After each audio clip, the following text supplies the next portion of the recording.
wa ala alihi wa ashabihi Rasulillah ajmain amma ba'd. Jadi beserta syukur selalu kita atas kehadiran Allah Subhanahu wa taala yang masih memberikan rahmat dan karunia kepada kita bersama sehingga kita masih bisa mengikuti mata pelajaran SKI pada kesempatan kali ini. Selalu menyampaikan salam semoga selalu tercurah kepada baginda Nabi besar Muhammad sallallahu alaihi wasallam. Jadi mana ya? Dari kemarin kan?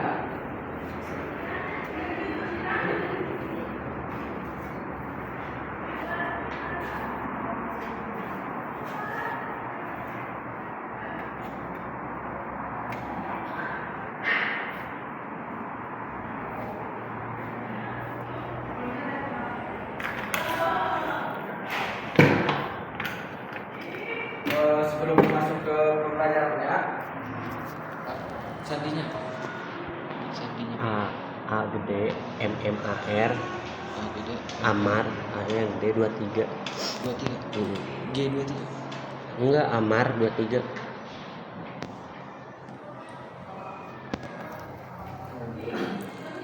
Sebelum masuk ke pembelajaran ya, mari kita sama-sama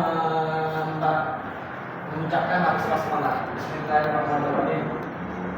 Kan kemarin cuma CTA yang masuk ya SKI. Apa kemarin judulnya? Sebenarnya judul besarnya itu ini strategi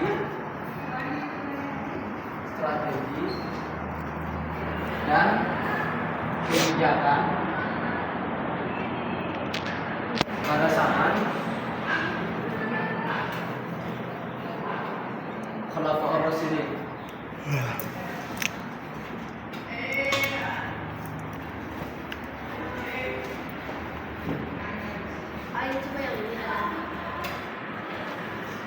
Jadi judul besarnya itu strategi dan kebijakan Khulafaur Rasyidin.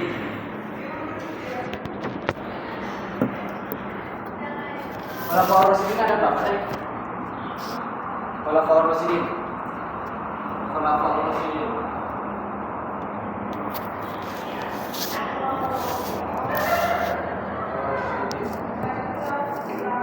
Ada berapa?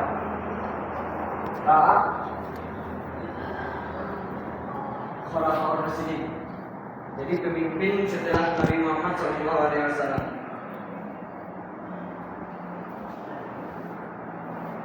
Jadi kalau kita kemarin masuk kan siapa aja? Ada berapa? Ada empat. Satu Abu Bakar. Yang kedua Umar. Yang ketiga Utsman bin Affan. Yang keempat Ali bin Abi Thalib.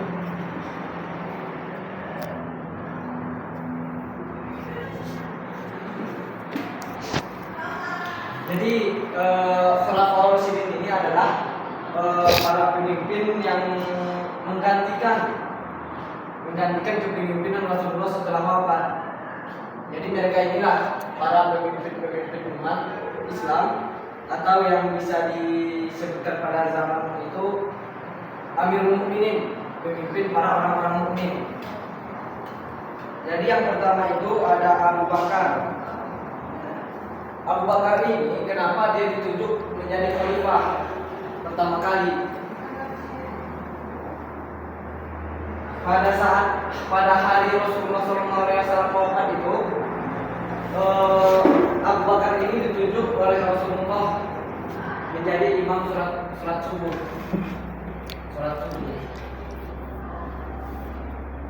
Imam sholat, karena Rasulullah tidak sanggup untuk memimpin sholat lagi.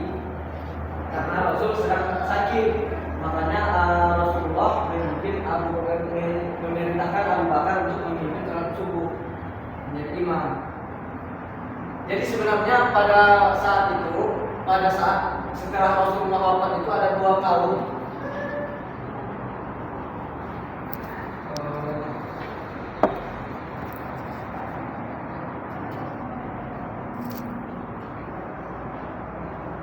Ada dua kaum yang saling bentrok atas pendudukan khalifah tersebut, yaitu ada kaum Muhajirin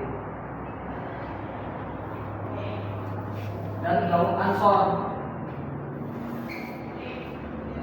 Kaum Muhajirin ini adalah kaum yang ikut bersama Rasulullah SAW yang hijrah dari kota Mekah ke Madinah. Kaum Muhajirin. Dan kaum Ansor ini adalah kaum yang berada di Madinah, yang menaungi kaum-kaum Islam yang hijrah dari Mekah ke Madinah. Jadi ada perbedaan pendapat pada saat adanya penunjukan khalifah setelah Rasul wafat. Jadi kaum Ansor ini ada perbedaan pendapat dalam masalah itu. Mereka menunjuk Ali bin Abi Thalib untuk menjadi khalifah pengganti Rasulullah SAW. Kenapa mereka menunjuk Ali bin Abi Thalib? Karena mereka berpikir Ali lah yang cocok menjadi pemimpin. Ada juga hadisnya bahwa Rasul mengatakan bahwa penggantinya itu adalah Ali. Tapi hadisnya sahih. Tapi banyak orang yang mengatakan hadis itu lemah. Kenapa? Karena kaum Ansar ini menganggap si Ali ini sudah bersama Rasul sejak bayi, sejak kecil lah. Makanya cocok untuk menjadi pengganti Rasul. Karena banyak ilmu yang Ali dapat daripada sahabat baik dari Rasul. Tapi berbeda pendapat dengan kaum Muhajirin. Kaum Muhajirin ini menganggap bahwa Rasul yang memerintahkan Abu Bakar memimpin imam sholat pada sholat subuh itu mengisyaratkan bahwa Rasul mengeluarkan wasiat bahwa penggantinya itu adalah Abu Bakar. Maka di sini terjadi perbedaan pendapat. Setelah itu, karena Abu Bakar lebih tua, maka diangkatlah Abu Bakar menjadi khalifah, yaitu khalifah pertama yaitu Abu Bakar As-Siddiq.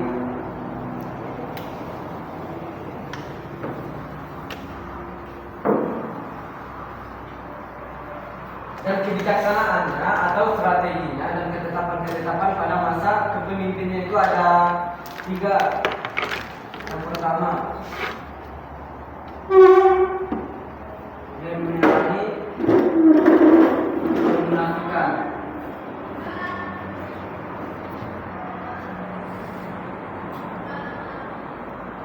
Dan kemurtadan.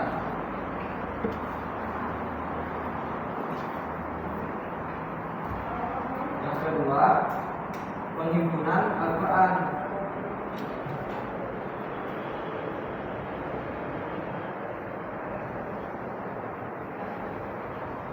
Yang ketiga, perluasan wilayah Islam.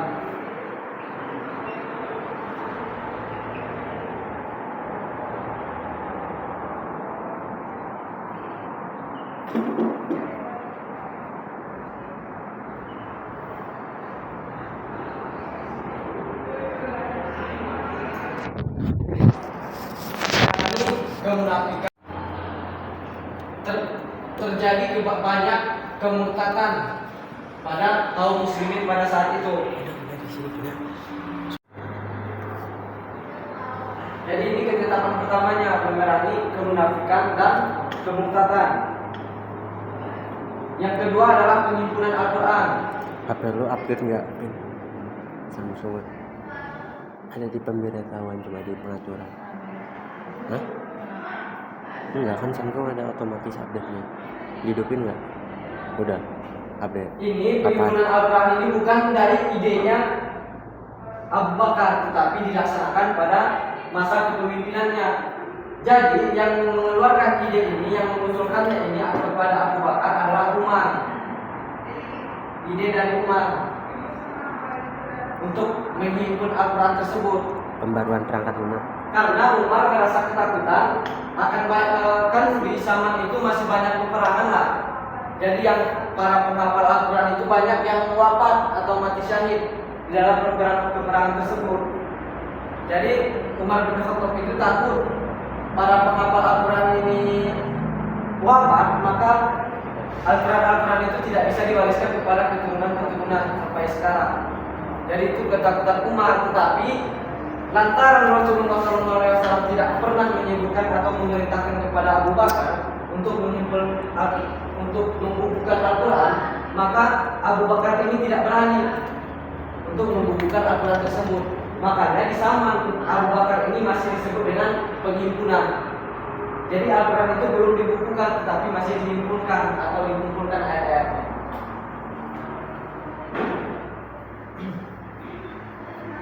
Selanjutnya itu ada perluasan wilayah.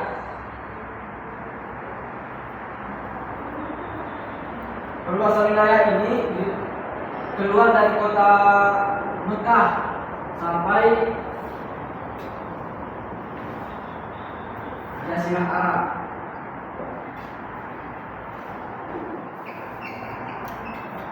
Irak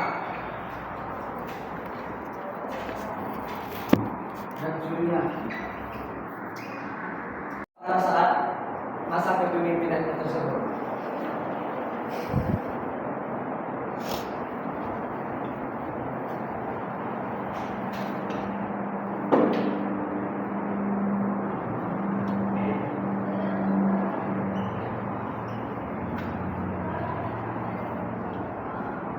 Yang kedua Umar ya.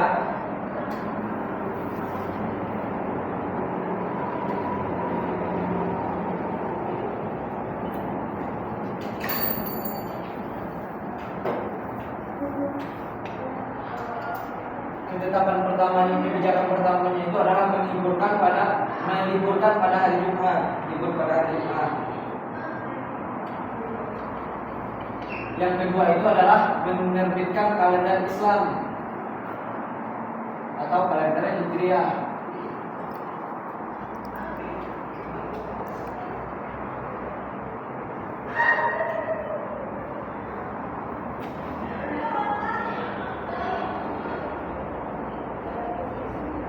Yang ketiga itu tarawih berjamaah.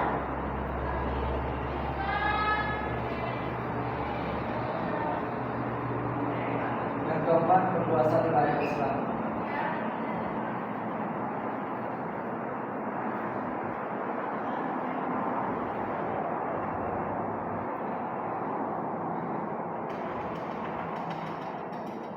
Jadi yang pertama itu adalah libur pada hari Jumat. Pada masa Umar hari Jumat itu ditetapkan sebagai hari libur nasional dengan pertimbangan sebagai waktu menyiapkan diri untuk mengikuti sholat Jumat. Usulan ini kemudian menjadi sistem yang terus diikuti hingga saat ini, khususnya bagi lembaga pendidikan Islam di tingkat pesantren. Jadi masih banyak kan pesantren-pesantren itu yang meliburkan santri-santrinya pada hari Jumat untuk mempersiapkan diri untuk sholat Jumat. Yang kedua itu adalah kalender Islam, menerbitkan kalender Islam atau Hijriah.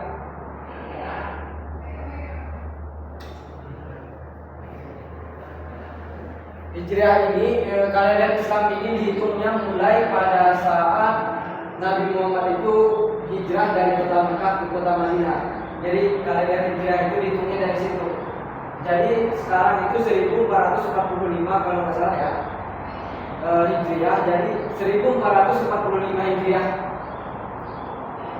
lalu atau pada tahun 1445 Hijriah pada tahun belakang itu Rasul itu hijrah dari Mekah ke Madinah.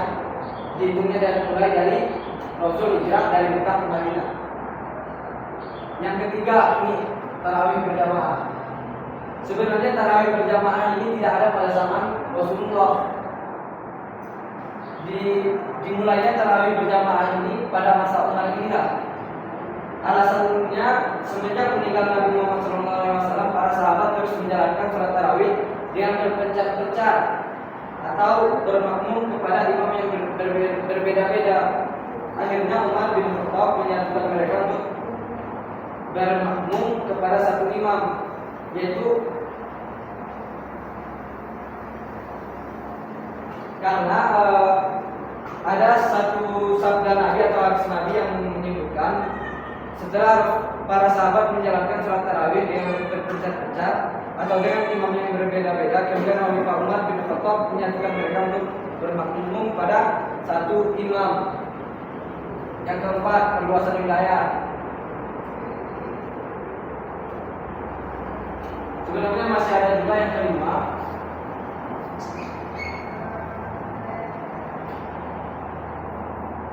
pendidikan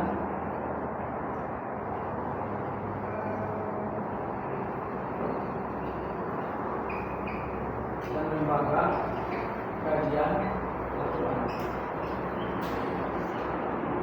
Kan pada zaman Abu Bakar tadi ada yang penyimpunan Al-Quran kan.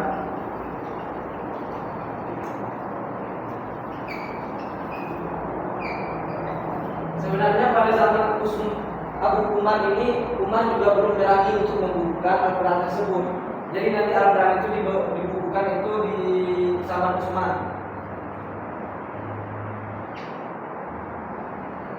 Jadi pada zaman Umar ini pendidikan dan lembaga kajian Al-Quran. Jadi masih banyaklah yang melakukan kajian-kajian tentang ayat-ayat Al-Quran pada masa Umar tersebut.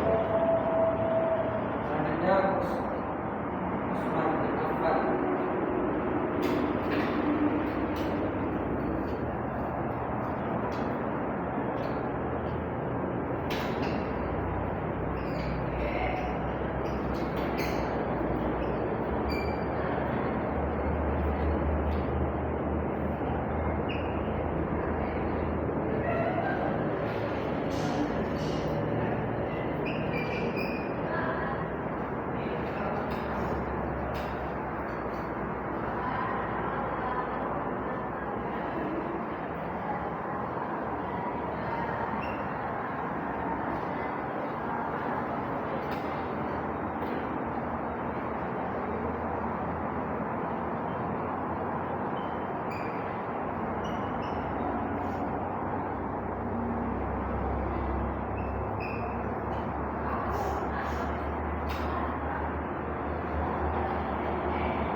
Ketetapan pada zaman Utsman ini yang pertama kodifikasi Al-Quran.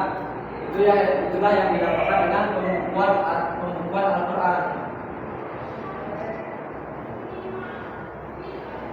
Jadi pernah dengar nggak dengan istilah mazhab Utsman? Nah itu adalah salah satu Al-Quran yang dibukukan pada masa Utsman bin Affan. Yaitu dimulainya pembukuan Al-Quran. Mazhab Utsmani itu adalah salah satu buku Al-Quran yang pertama kali dibukukan oleh umat Islam. Yang kedua, renovasi Masjid Nabawi. Yang ketiga, pembentukan Angkatan Laut. Angkatan Laut juga dibentuk pada zaman Utsman karena wilayah Islam itu sudah mulailah meluas. Jadi memerlukan pembentukan Angkatan Laut untuk menjaga wilayah kelautan dari umat Islam. Dan yang keempat masih ada juga tentang perluasan wilayah kepemimpinan. Dan yang keempat itu ada Ali.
penetapan pada zaman Ali itu ini ya, yang pertama itu pergantian pejabat pemerintah. Jadi kenapa Ali melakukan pergantian pejabat pemerintah? Kalau misalnya di Indonesia ini Ali bin Abi Thalib itu sebagai presidennya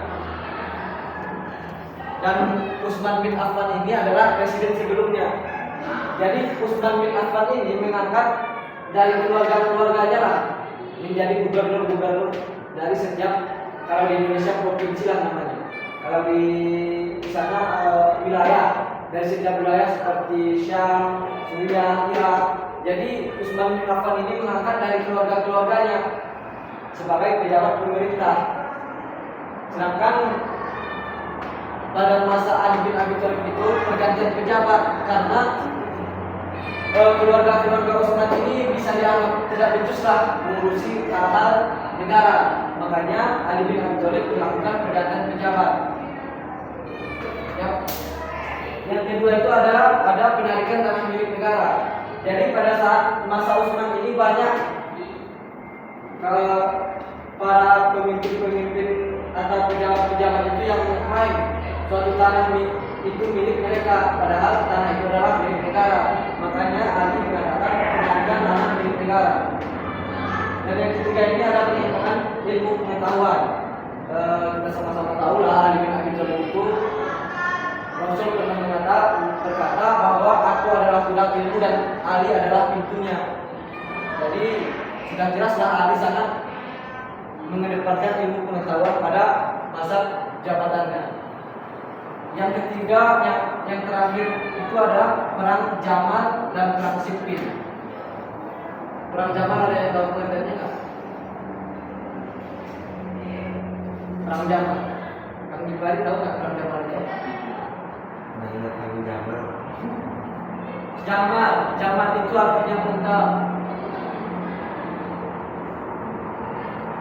Ini perang Jamal ini adalah perang yang terjadi antara Ali bin Abi Thalib dengan, ada yang tahu nggak yang siapa? Dengan istri Rasulullah SAW, yaitu Siti Aisyah. Jadi perang Jamal ini adalah perang yang kenapa dinamakan dengan perang Jamal? Karena Siti Aisyah itu pada saat melakukan perang itu menunggangi unta saat peperangan tersebut. Dan perang Siffin ini adalah perang yang terjadi antara Ali dan Muawiyah bin Abu Sufyan. Jadi Muawiyah bin Abu Sufyan ini adalah salah satu kerabat dari Utsman bin Affan yang tidak terima bahwa Ali bin Abi Thalib ini menjadi khalifah. Karena pada saat pengangkatan Ali bin Abi Thalib menjadi khalifah itu, Muawiyah baru mau mengakui Ali bin Abi Thalib itu sebagai khalifah kalau dia sudah menyelesaikan kasus kematian Utsman. Kan kalau di kematian Utsman ini adalah pada saat perang apa ya?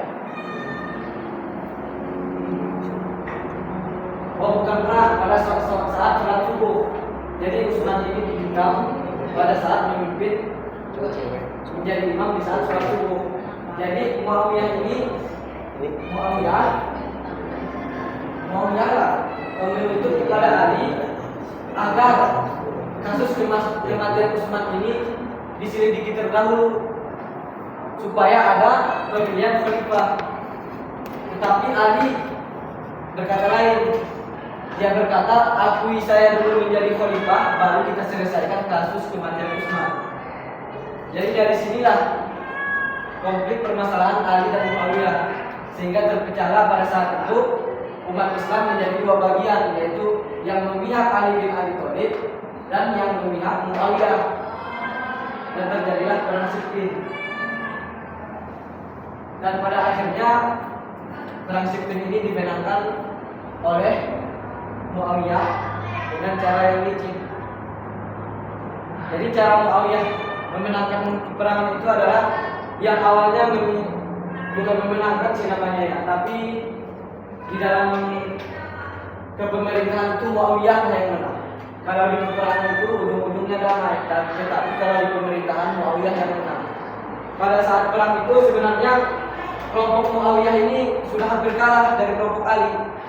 Jadi lantaran memandang seperti itu, Muawiyah membuat suatu rencana yang licik. Jadi dia membuat Al-Quran di ujung tombaknya, menancap Ali supaya mengajak berdamai. Kalau tidak, Al-Quran itu akan dia robek dengan tombaknya. Secara tidak langsung Ali pasti menerima permintaan damai dari Muawiyah tersebut karena tidak mau Al-Quran dibegitukan atau dirusak. Makanya setelah perdamaian tersebut ada yang namanya al-Hakim untuk menunjuk siapa pemerintah selanjutnya.